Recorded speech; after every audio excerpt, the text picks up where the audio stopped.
Hormuz প্রণালী দিয়ে চলাচলকারী জাহাজ থেকে প্রথমবারের মতো টোল আদায়ের দাবি করেছে ইরান। এর আগে জলপথটি থেকে ৩ ইরানি পতাকাবাহী জাহাজ আটক করে মার্কিন নৌবাহিনী। এদিকে ইরানের সঙ্গে চুক্তি নিয়ে ওয়াশিংটনের কোনো তাড়াহুড়ো নেই বলে জানিয়েছেন দেশটির প্রেসিডেন্ট ডোনাল্ড ট্রাম্প।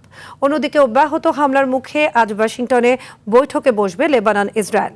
বিস্তারিত জানাচ্ছেন বিনিয়ামিন। হরমুজ প্রণালীতে যুক্তরাষ্ট্রের অবরোধ উপেক্ষা করেই পার হচ্ছে অনেক জাহাজ। এসব জাহাজ থেকে প্রথমবারের মতো টোল আদায় করেছে বলে দাবি ইরানের।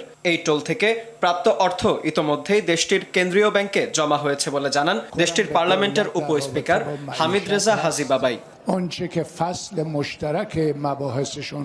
ইরানের রাষ্ট্রীয় বার্তা সংস্থা তাসনিম নিউজ জানায়, কত অর্থ আদায় হয়েছে কিংবা কোন দেশ বা জাহাজ এই টোল দিয়েছে সে বিষয়ে বিস্তারিত কিছু জানায়নি কর্তৃপক্ষ।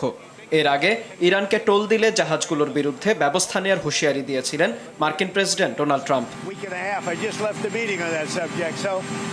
এদিকে ইরানের সঙ্গে যুদ্ধবিরতি শেষ করা নিয়ে কোনো তাড়াহুড়ো নেই যুক্তরাষ্ট্রের, এমনটাই মন্তব্য দেশটির প্রেসিডেন্ট ডোনাল্ড ট্রাম্পের। মার্কিন প্রেসিডেন্ট জানিয়েছেন তিনি ভালো একটি চুক্তি করতে চান। এছাড়া তার প্রেস সেক্রেটারি ক্যারোলিন লেভিট বুধবার জানান, ইরানের পক্ষ থেকে শান্তি প্রস্তাব জমা দেয়া নিয়ে কোনো নির্দিষ্ট সময়ও বেঁধে দেননি ডোনাল্ড ট্রাম্প। তিনি ইরানের প্রতি নমনীয় হয়েছেন বলেও মন্তব্য করেন লেভিট।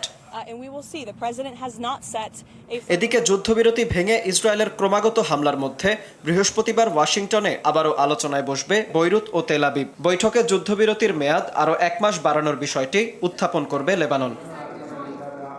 বিনিয়ামিন, RTV।